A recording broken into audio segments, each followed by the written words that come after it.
Rivers Broadcasting. I am Alex Fidrishevsky. Great to be with you once again.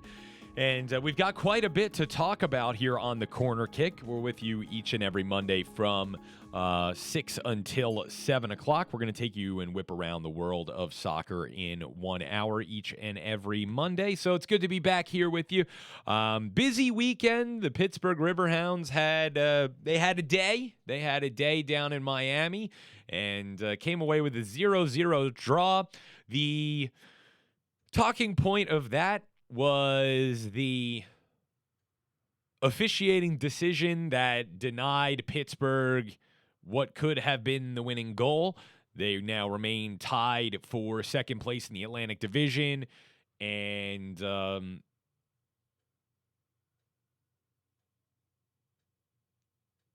believe it is now a three-way tie with Charlotte in there as well now.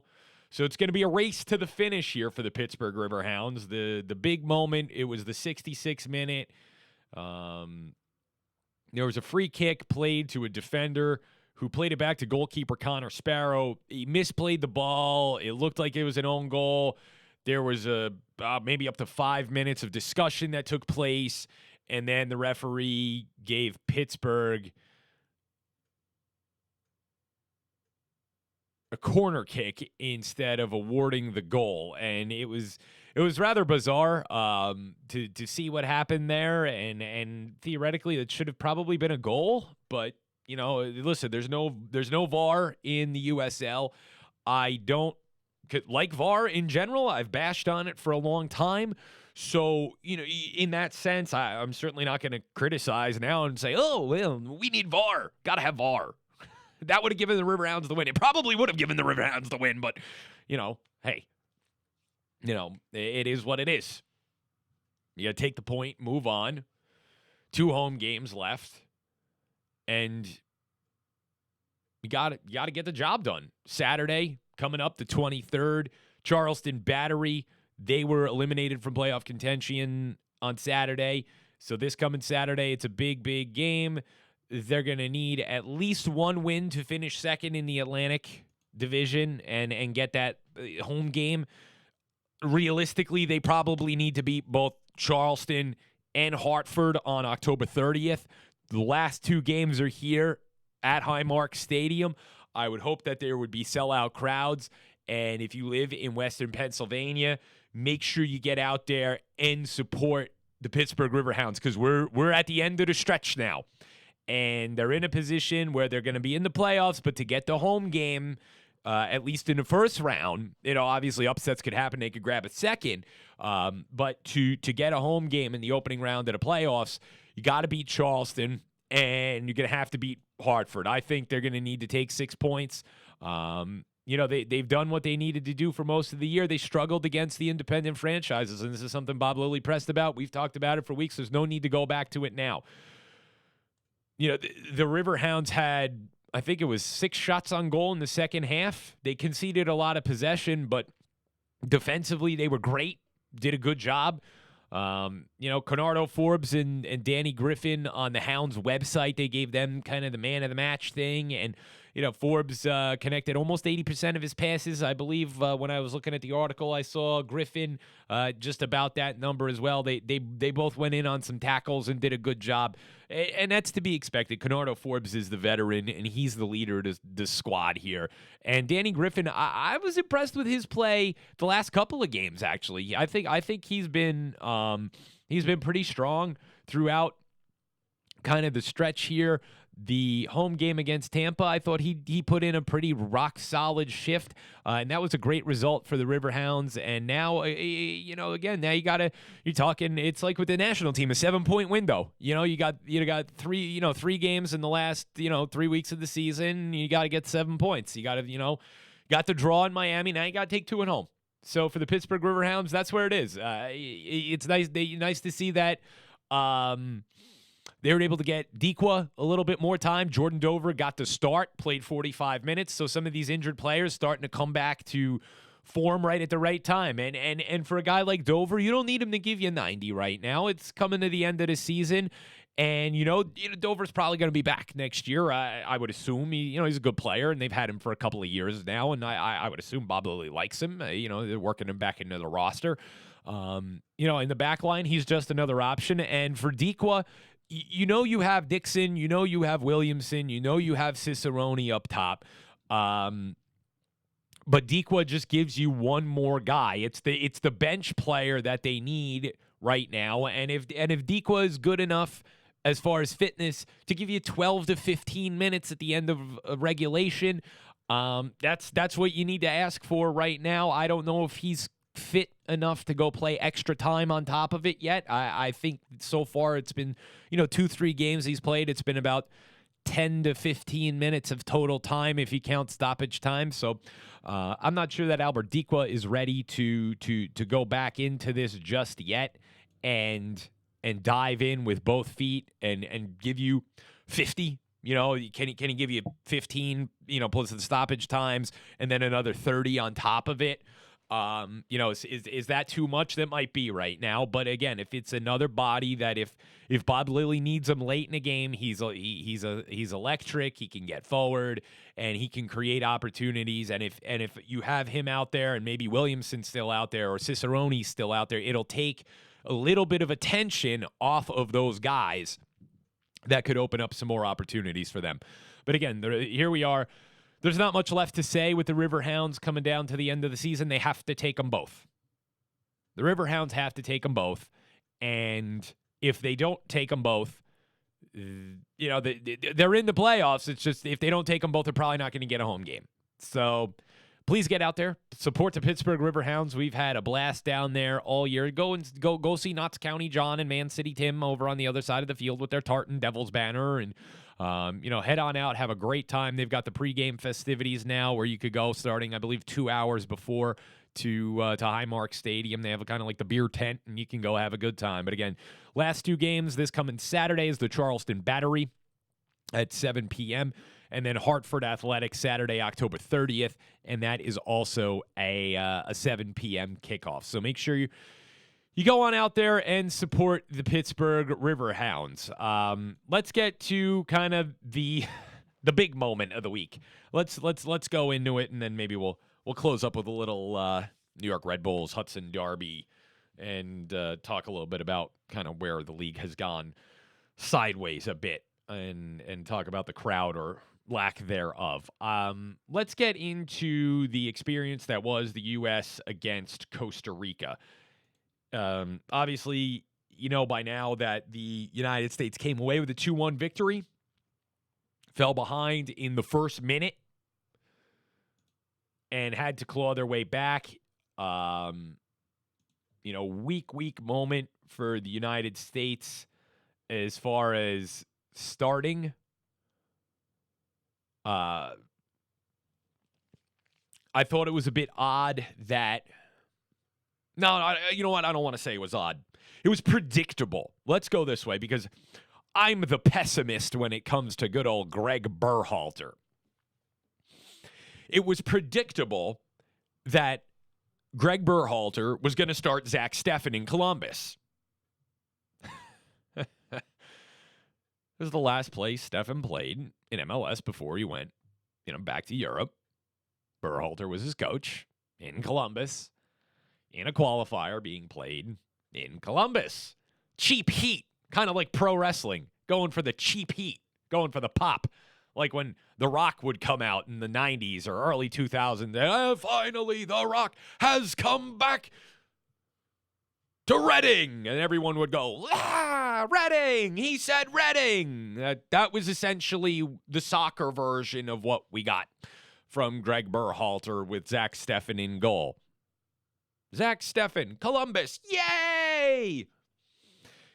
JJ texted me, you're going to see the rust falling off of him and hear the clinking metal, because that's how little Zach Steffen has played. And this is rare that I say an MLS guy should have started over somebody in Europe, but Matt Turner is, I think, the number one goalkeeper right now. I think Matt Turner needs to get his butt over to Europe. I think that's kind of the general consensus now of the American soccer community. outside of MLS media, of course, because they're going to tell you that the reason he's the best goalkeeper in the world is because he's playing in Major League Soccer, and the type of competition he's facing far surpasses anything you're going to find in anywhere else. You know, the Premier League is nowhere near as good as what he's facing on a week-to-week basis. I mean, you know, Zach Steffen's facing a much tougher run to start, but again, you know, Zach Steffen hasn't been playing. Turner has. He's proven himself now at the international level. I think he's proven himself to the point that he should get the move. And I think that could be coming, you know, maybe next year, unless they pay him big to not go. But Matt Turner, and you know, was put on the bench, and you know, funny little tidbit here. Matt Turner could go to Europe very easily. He's got a Lithuanian passport because his family, I'm not sure which side from, but a portion of his family came from Lithuania after World War II. Much like how my family got here, I would imagine. Probably not the best story of how they arrived in the country, but they came here and settled in North Jersey. And yeah, so there you go, Matt Turner from Park Ridge, New Jersey. Because New Jersey guys tend to make the best national team players. And I'm gonna put it out there because I'm biased, but Tab, Claudio, Tony, Harks, Agus, Richie Williams, Josie, walk-in Josie. But when Josie was on his game, Josie, Michael Bradley, before he was like all like peace, love, kumbaya, I'm Zen Michael Bradley. Like when he was young Michael Bradley, like I'm gonna go get stuck in on a challenge. Michael Bradley was another one. Tim Howard was from North Brunswick. So, anyway, let's put New Jersey, my bias aside. Zach Steffen was clunking around out there, and he came out of the area and tried to head it away. The aftermath of the clearance, Costa Rica gets it back. Matarrita has it on the left side, drives the end line. Dest tracks the runner, and the unmarked Fuller was about 10 yards out. Puts it past Steffen for the game's opening goal. I don't know if it was Steffen's fault. I don't know if it was the collective backline's fault. I would say it was everybody in on that one. But it wasn't a good start. The first minute was not good. The crowd was screaming, offside, offside, offside. Dest kept Fuller on because he made that track back defensively to chase down Matarrita, and he kept him on because he tracked him all the way to the touchline. He all the way to the end, and there was no defender. Dest was the defender who kept him onside, so it was a good goal. After that, the U.S. kind of settled in a little bit. They started to own the possession, which I think after Costa Rica scores in a row, you score on the road in the first minute, you're going to pack it in. You're going to pack it in at that point, and they did. They sat everybody behind the ball, and if you read the post-match articles, the U.S. created the dangerous attacks the remainder of the match, and they dominated Costa Rica. It was deceptive because Costa Rica had to. They sat back. You get a goal that early.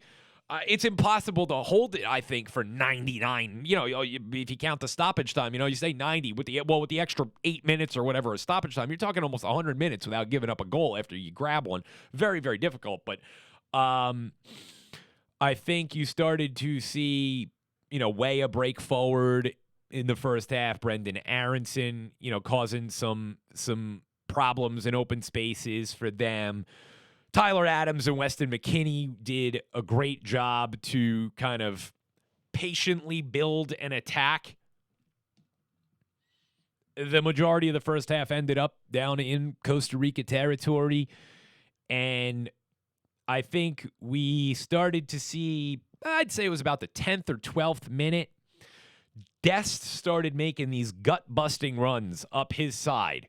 And up his wing at Matarrita, and you started to see, because we were on his side. Where we were sitting in the stadium was on the side that Dest was coming in the first half, and it was very, very clear that Matarrita couldn't keep up with him, and that Calvo didn't have the closing speed if he got by Matarrita to thwart off a cross from Dest. And they started to switch the field more to him about 20 minutes into the game and give him the opportunity to take those one-on-one chances coming down the wing at Matarrita to get in by him, which would force Calvo over to have to try to close him out, and started opening up the crosses, which I think became a little more frequent at that point. Keylor Navas was up to the task. He cut off Pepe on a few occasions. He made a couple of decent saves. There were some headers and opportunities that went over the bar, but you could see there was a goal. There was a goal in the offing somewhere for the United States before halftime, because I think they had realized now with Dest making those runs that they had the better of the possession, that they had the advantage on that wing, so that it wasn't if the United States was going to score before halftime. It was just when were they going to put one in and who would be the one to do it. Did I think it would be Serginho Dest on one of these on an absolute wonder goal? No. 25th minute, Weah switches the field. Musa plays it back into Dest, takes a touch to his left, creates the space, and just hits a bomb into the upper left corner from the edge of the 18 to make it 1-1, and the stadium went nuts. And I think at that point, you knew there was going to be an opportunity for the U.S. to take the full points. It was still going to be an uphill battle, in my opinion, because once it went to 1-1, Costa Rica was able. They did open up a little bit. At that point, you're 1-1. If they can push for a second goal, they're going to do it. Stefan had to make 2 stops around the 40th minute, and then the U.S. controlled the last few minutes of the half. There was a header from Ricardo Pepi that was a decent opportunity, and then, I want to say it was McKinney who had the last chance of the first half. And at halftime, everybody was feeling pretty good. I think collectively, both sides. I think the Costa Ricans were happy that they kind of they got an early goal and then survived the onslaught. And then for the American fans, I think there was a lot of confidence, because I think tactically from the 20th minute on, Berhalter's charges got it right. Now, I don't know if that was something that was a call from the sidelines or simply something that was kind of an audible on the pitch, where they started switching the ball to Dest and letting him make those attacking runs more consistently. So you have to wonder if did Dest say something to Berhalter, because he's on that sideline? Did Dest say something to Berhalter and mention, hey, Gaffer, coach, he can't keep up with me. I'm much faster than him, and I know Calvo can't close me out either. So switch the ball to my side. Switch it over to me, and I'll take these guys on one-on-one, and it'll create more opportunities, because I know that I could get by them and their wing midfielder, which I don't know who was out there on the left side for them.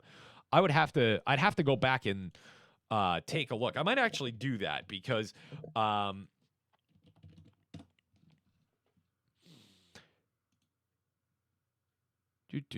national teams. Let's go to World Cup qualifying. Let's try to find this here. Hold on, just bear with me a moment. I really feel like I should pinpoint who that was out on the left side there for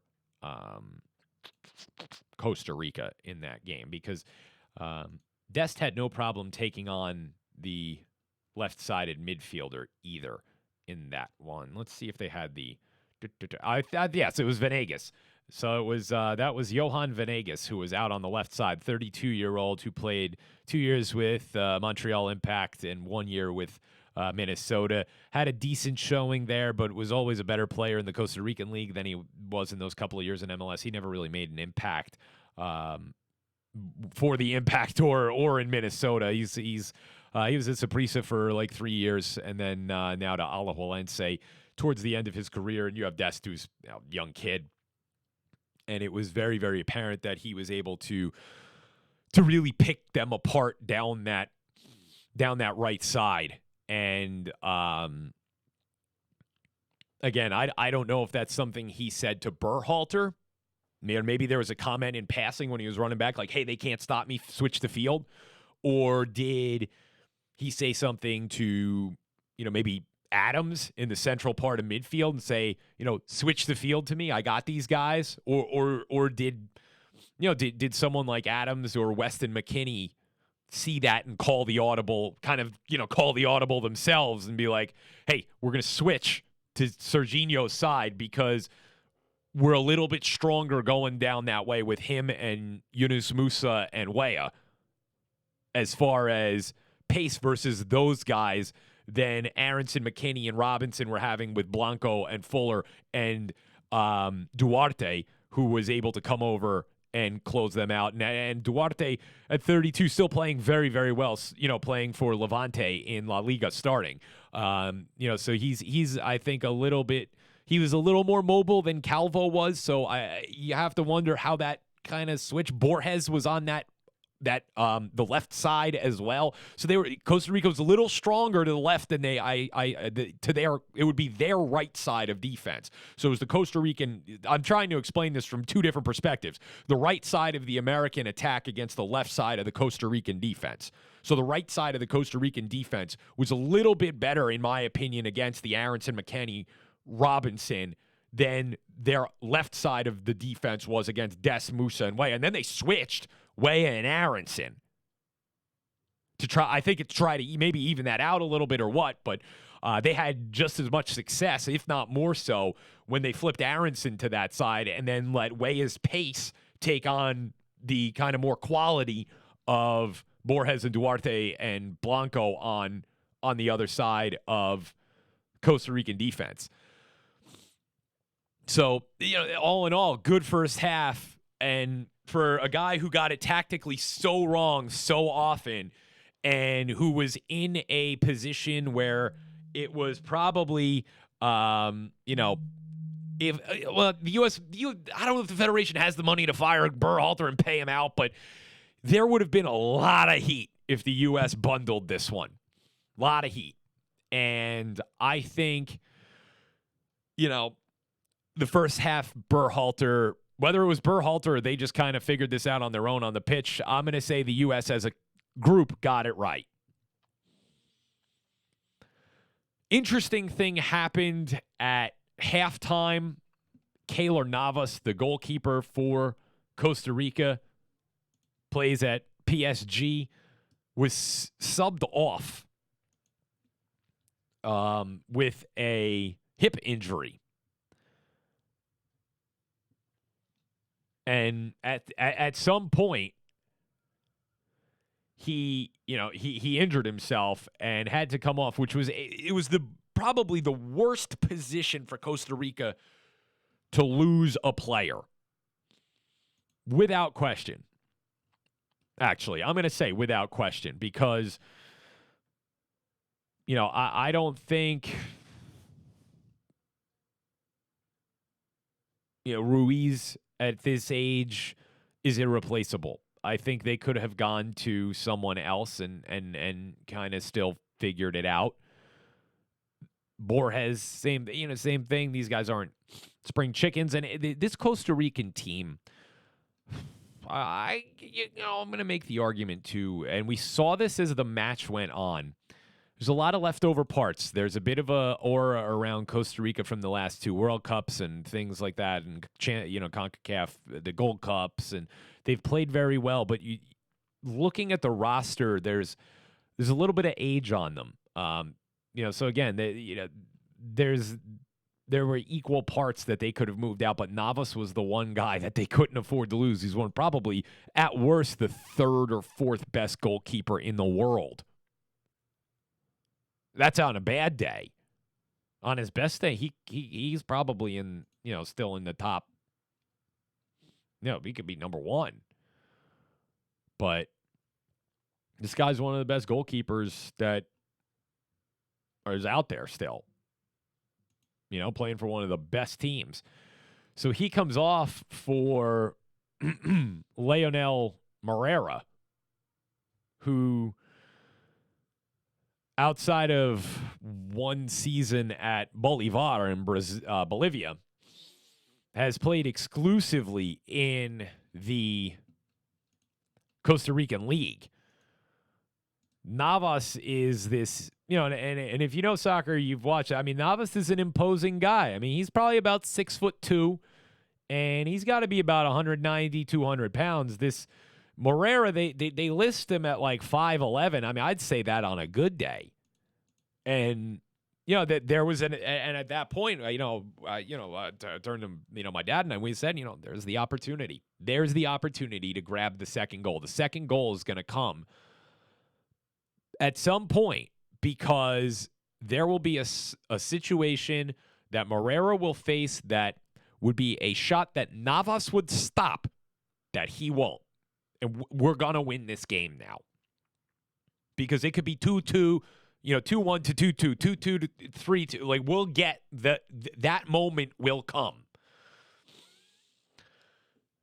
The first 10 minutes of the second half, Costa Rica, I think, gave themselves a good showing. They were continuing to kind of sit back and absorb the possession, letting U.S. have its way and look for a counterattack. And that counterattack came just about 10 minutes in with a ball over the top to Brian Ruiz, who had an opportunity from the midfield stripe to go one-on-one at Stefan. He had an opportunity to go chase him down. And, to go at goal. And probably, in his day, Costa Rica's best player. One of Costa Rica's top 3 of all time, I'll say there. He's up there. Celso Borges is up there. Paulo Wanchope, Rolando Fonseca, maybe Walter Centeno round out their top 5 of all time. Saborio poking around in there as well. But Ruiz had an opportunity, and the last go-around at 32, Ruiz's legs wouldn't have betrayed him. When he was playing for Sporting, in 2016, 2017 at 32, Ruiz makes that gut-busting 55-yard run, probably rounds the goalkeeper, puts it in the back of the net, and Costa Rica's up. At 36, Brian Ruiz's legs just couldn't do it. And in a way, it was great. I mean, as a U.S. national team, American and U.S. national team supporter, for me, and my dad obviously as well, Coach, we were out there sitting in the crowd watching Miles Robinson track him down and just deliver a hard, brutal tackle, clean as day, but just this hard challenge after he chased him down about 40 yards at an angle. I mean, well played from the 24-year-old Atlanta United center back who's got to go. He's got to go before he stagnates. Gotta go. But we'll talk about that in a little bit. He tracked Ruiz down, just came right through him, took the ball off of him, and it was great. We were happy, but at the same time, I turned to him, I was like, we watched Ruiz get old. We watched Ruiz get old. That the last go around, Ruiz scores. Robinson doesn't track him down. But old legs. And you could see it start coming around the 60th minute. That this team that had older players out there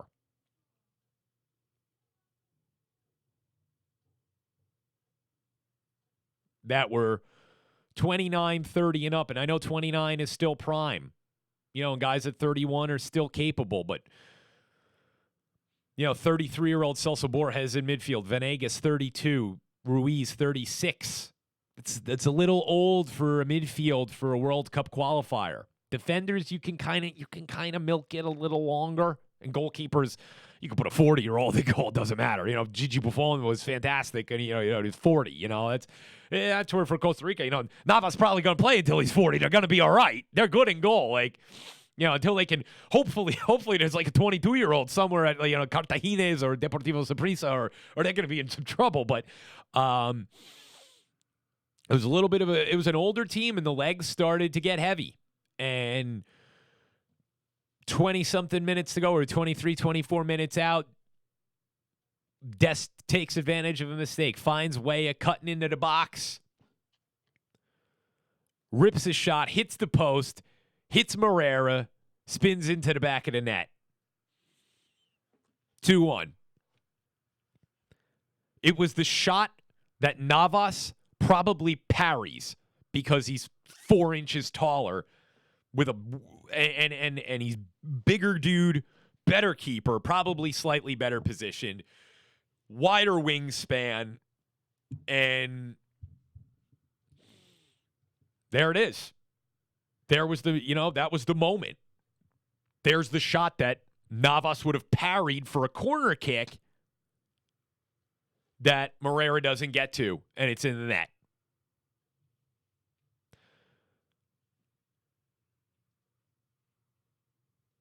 Matthew Hoppe was finally put in. Kept the ball alive at the touch. Played it into Pepe. Almost added a third immediately after coming on in the 73rd minute for Tim Weah, who also was fantastic. He came in at the same time as DeAndre Yedlin, who replaced Dest, who Dest was gassed.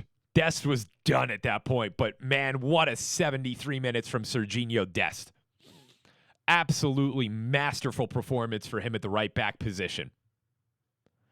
And for me, looking at that, everything you would want from a Barcelona player. And I know Barcelona's, they're kind of yo-yoing right now, but when you think of Barcelona, you think elite, top-notch, world-class player. Serginho Dest, 20 years old, had that moment. One of the big victories of dual national eligibility for the United States over the last few years was Serginho Dest. And man, did he play great against Costa Rica. Absolutely fantastic performance from him. Yedlin played very well and continued to create that kind of threat. Now, the U.S. was trying to close it out, but again, to me, a Dest-Yedlin substitution, it's nearly like for like. I believe Dest, yes, he's much younger than Yedlin, and he's got more pop to him, and he's at Barcelona. But Yedlin's still in his prime at 28, had played for Newcastle in the Premier League, and is now at Galatasaray in Turkey. Still has blazing speed. Played very well. Busio came in for Musa, and same thing. Same thing. Busio played well in the time that he was in.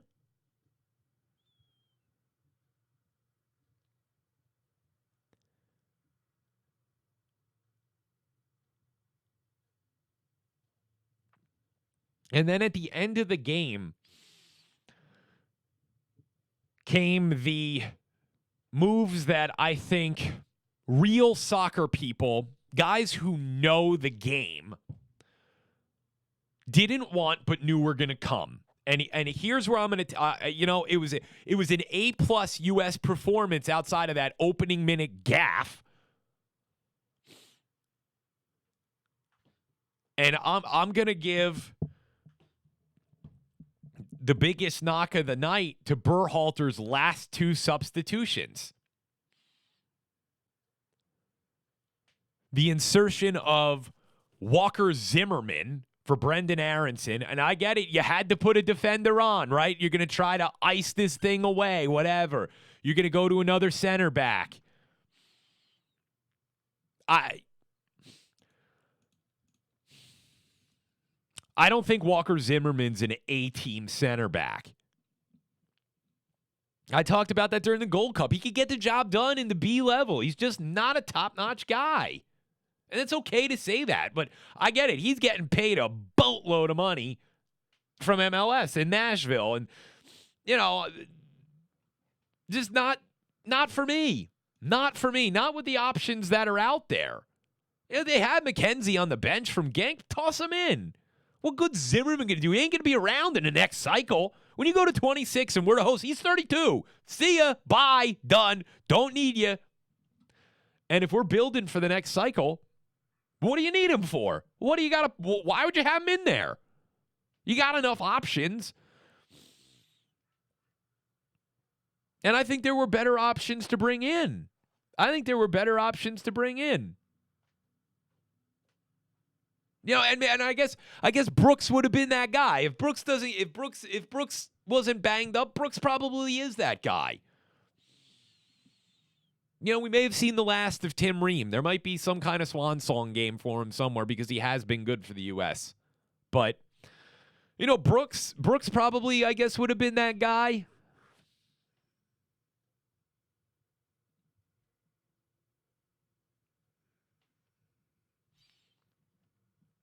I think there were other, you could have probably looked at some other options. I mean, for me, what's the beef with Matt Miazga? Not sure that Miazga is a starter at center back, but I think he could be the close it out guy. I like Richards. I like Robinson. I think that Robinson, again, as I said, Robinson needs to get the hell out of MLS, get over to Europe. He's at that level. And in order to really cement himself and push the whole thing forward, I think Atlanta United is something that needs to be short, and then he's got to go. And he's been with them for a while now. He's 24. I think it's time. He's at that age where I think he's got to make the move. He's cementing himself as an elite player. Time to go. But again, Walker Zimmerman, for me, not the guy. I think that, you could have looked at other center back opportunities and options, maybe 3 of them worth bringing in, or, tossed in another defensive midfielder. But they rolled their dice. And for me, the brain scratching, you knew it was coming. You knew Berhalter was going to go for it. Pop of the night. Finally, The Rock has come back to Columbus. Was in the 80s, was at the same time inserting Giassi Zardes into the match. That was a cheap heat moment from a weak manager looking for any love he can get. Rewarding his guy from Columbus Crew, who shouldn't even be in the damn team.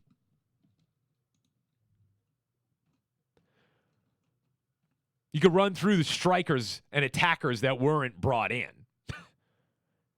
You can't argue with you're not going to win an argument with me that Giassi Zardes should be in there, unless they're all injured, unless everybody's hurt. Sargent, Pifok, De La Fuente, DK, Joaquini, on and on and on and on.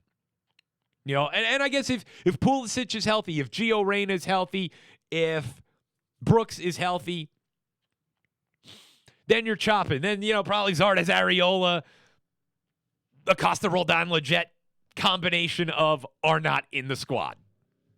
So at full power, and let's hope that Pulisic and Reyna are good to go for Mexico, and that Brooks brings his A game instead of his C game. For me, Zardes doesn't fit in. That was a crap move. A crap move. Let's take a little tea and calm it down. Again, Sergeant Pifak, Conrad, DK, Yoakini. This is 5 guys off the top of my head that I would bring in over Zardes. Hell, I think you got more life out of Jeremy Ebobisse than you're going to get out of Zardes. He's only 24. I don't know if he's really... I mean, he's played well for the Timbers.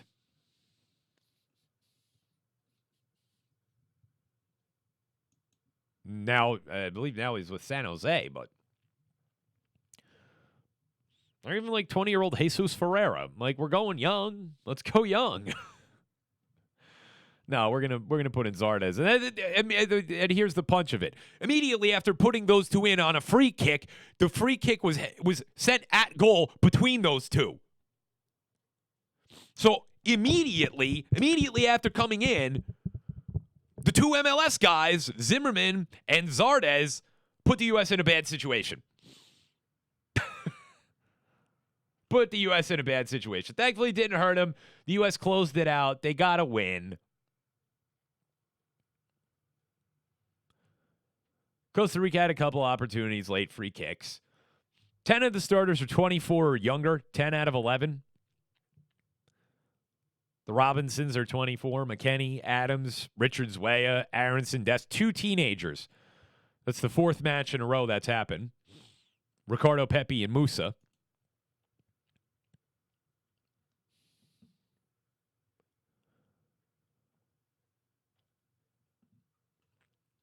Personally, why not Hoppy for Pepe?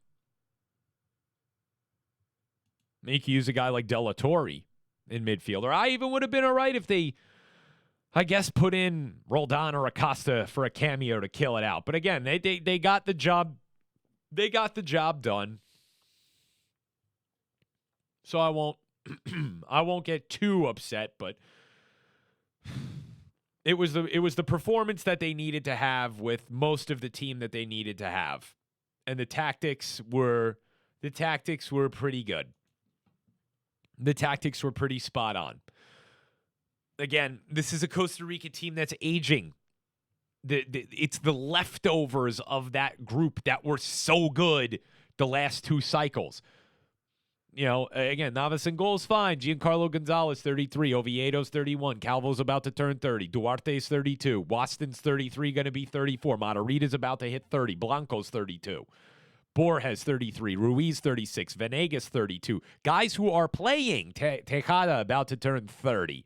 And they're all back in, by and large, in the Costa Rican League. Now, there's a couple still around elsewhere. Oviedo's at Copenhagen. Calvo plays for Chicago, who's just a dumpster fire. Go figure, the Chicago Fire, a dumpster fire. That's a good one. Oscar Duarte at Levante still, but the middle of the park, those guys are all playing in the Costa Rican League now. They're on the way down. They're at Alajuelense. Borges, Ruiz, and Venegas are at Alajuelense, all the 3 of them. So I'm sure Alajuelense is a very good club right now, but that national team level has passed them. And, we were talking at the game, Coach and I, that, man, I don't see the next run for the Costa Ricans. I don't see the next group coming up that has that type of talent. I don't even know if they've got MLS level guys right now. And I know the Costa Rican League pays pretty well, especially Saprissa, Alajuelense, Herediano. I think they pay okay. Cartagena's, I think, pays okay too.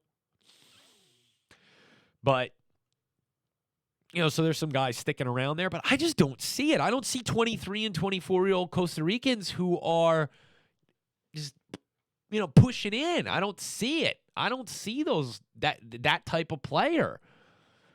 They didn't bring Urania back. He plays for Central Coast Mariners in Australia right now, which, that's a whole nother ball of wax. Australia. I'm not talking about soccer either. Australia is a whole nother. That's a whole nother world over there. So the odd, maybe Urania's not in the team because who the hell knows what he'd have to do when he went back. But that's not, again, we don't do the political stuff here. So whatever it is, it is. No Urania, but even he's 31. I'm looking at who's the 23-year-old striker coming up for Costa Rica. I don't see one.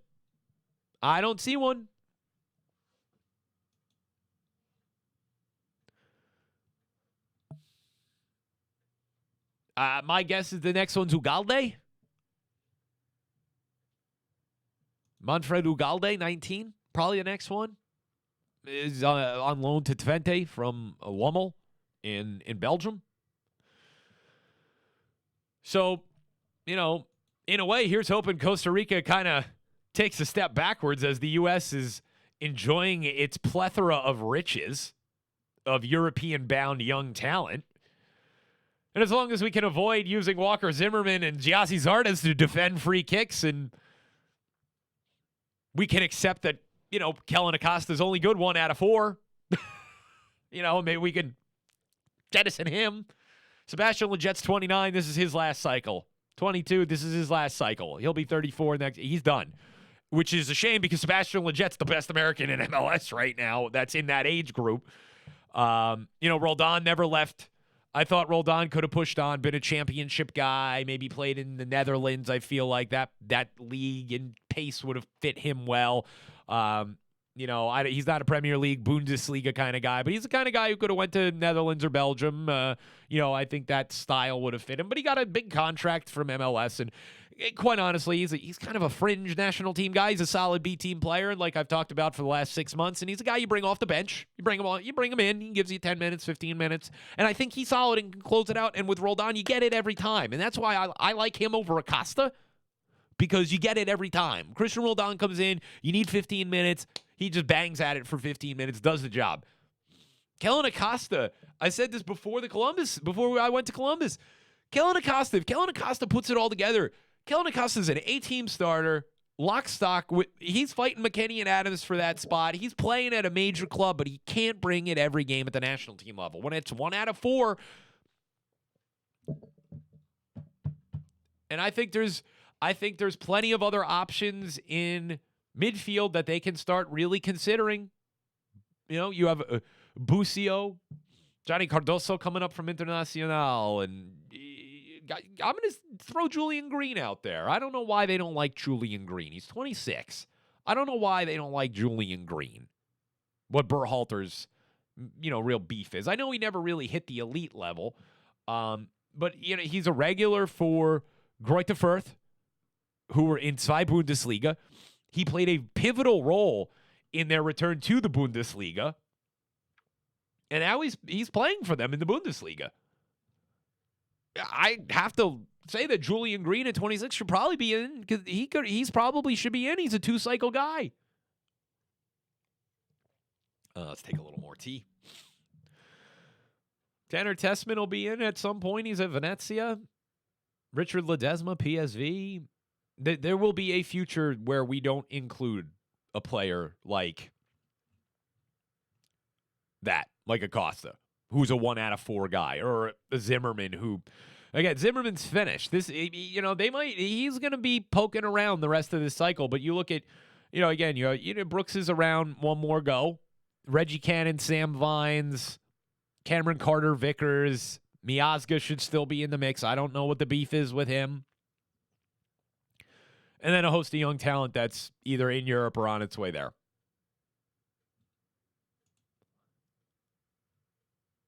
I think attacking wise in the future, you'll see Ulysses Lainez, who's contracted to Wolfsburg. He's got a couple of goals for St. Pölten in Austria this year.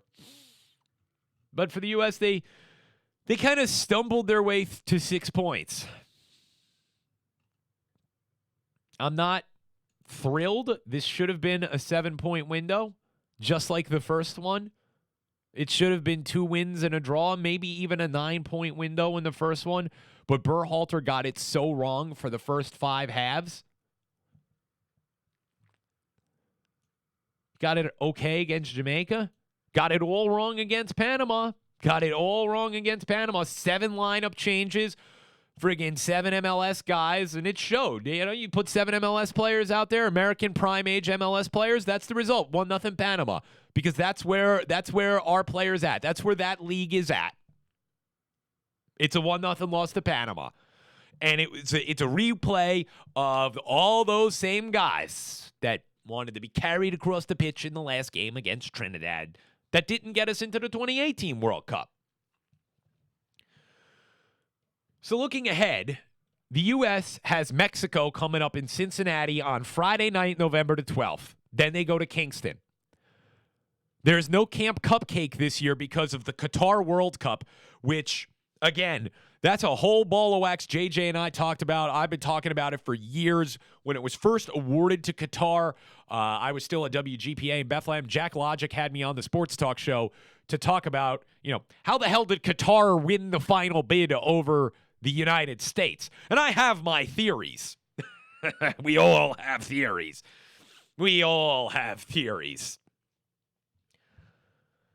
So there's no Camp Cupcake. It's 3 qualifiers. Honduras home, to El Salvador home, and Canada away.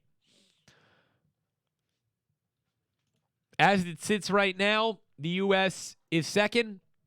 It's Mexico, U.S., Canada, and then Panama. So, again, Berhalter lives to fight another month.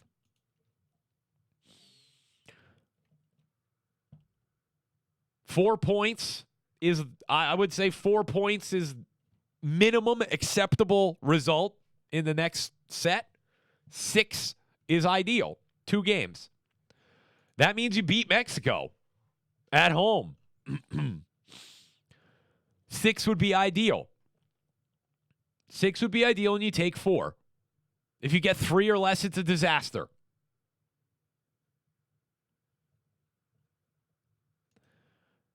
And again, I know they're second. They could easily and should easily be leading this group with space. Canada's home for Costa Rica and Mexico.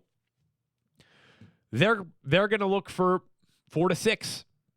They're going to look for 4 to 6. That's a 4 to 6 point window. They tied Mexico in Mexico. They might look for 6.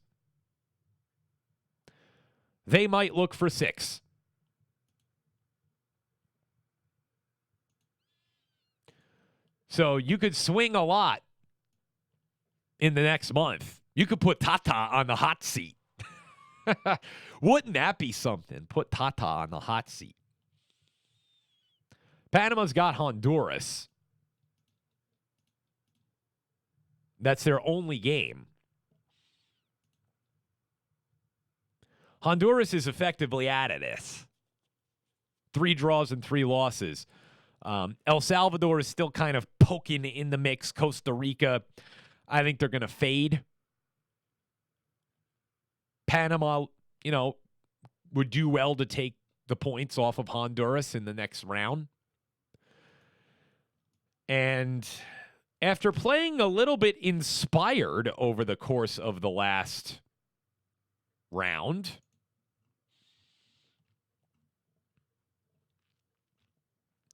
to take a 2-0 win at the Metropolitano, a draw with Canada. They lost to the U.S., but, not a bad string of results for Jamaica, who've played a lot of road games. They go to El Salvador, which could be a 3-point opportunity for them. Home against the United States in November. Try to grab another 1. I think the U.S. should take the points there, but home against Mexico, at Panama, home against Costa Rica, home against El Salvador, home against Honduras. Jamaica, and this is something that the coach pointed out, Jamaica could end up in the mix. A lot's going to depend on the relaxation of the regulations. Again, I don't do politics on the soccer show. A lot's going to depend on the relaxing of what's going on in the Commonwealth. Because at this point in the U.S., you don't, unless you're in one of the major cities like New York City, you don't even really know what's going on at this point. You know, I'm not sitting in a hotel for 3 weeks when I go to New Jersey to see my parents.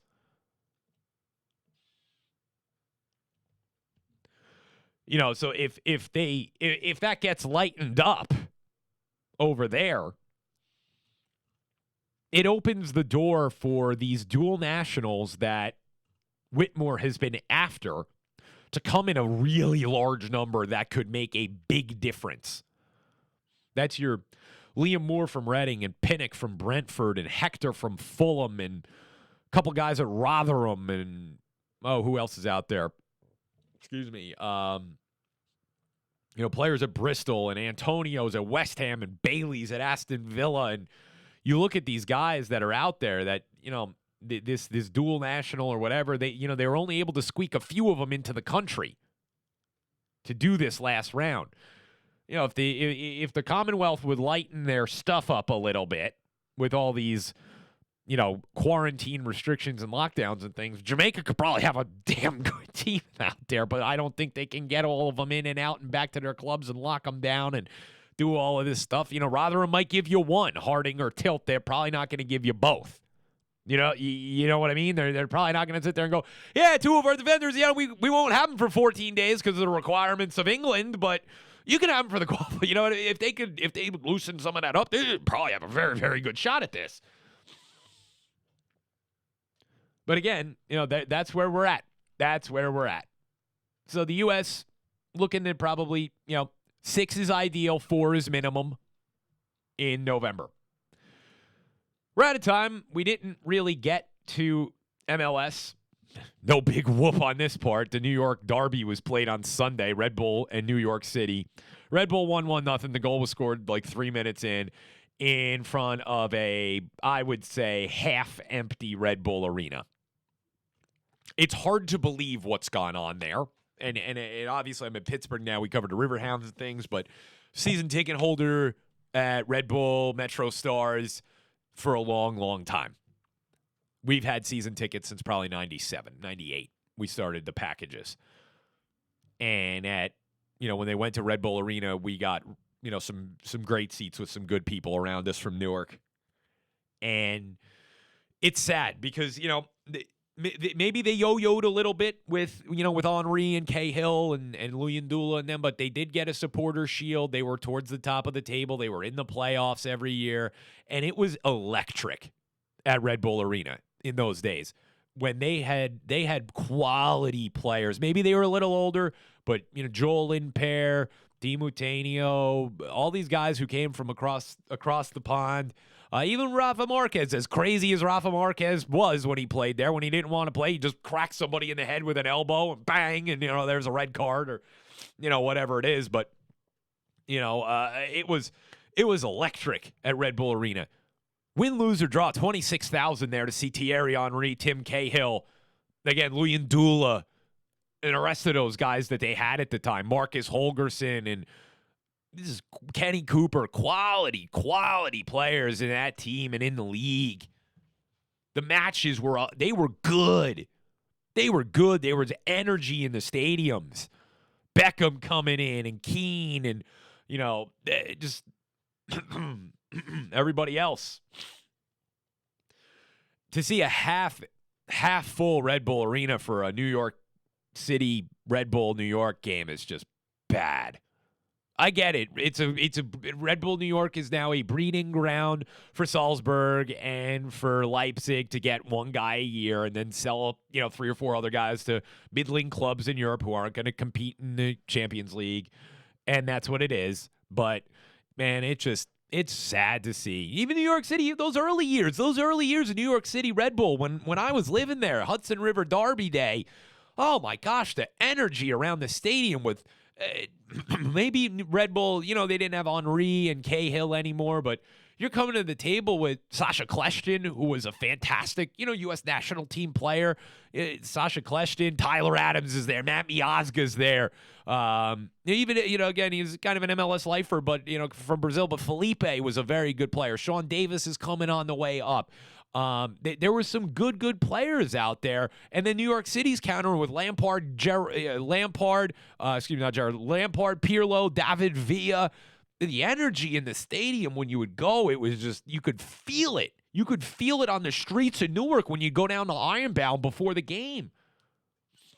And you'd go to the Spanish restaurants and the Portuguese restaurants. Everybody in there eating before the game, New York and Red Bull fans. And just the buzz, you could feel Newark vibrating. You could feel the energy as everybody walked to the stadium, this kind of electric atmosphere. Specifically for the New York City Red Bull games, those first few years when they had that elite talent. I don't think it's there anymore. I mean, the last year when I was back, 2019, like kind of going back and forth from Pittsburgh to here and going to games, it was just dead. Red Bull Arena was dead. The roster was doing this. You could see it. You could see it coming. Chopping budget, looking for prospects.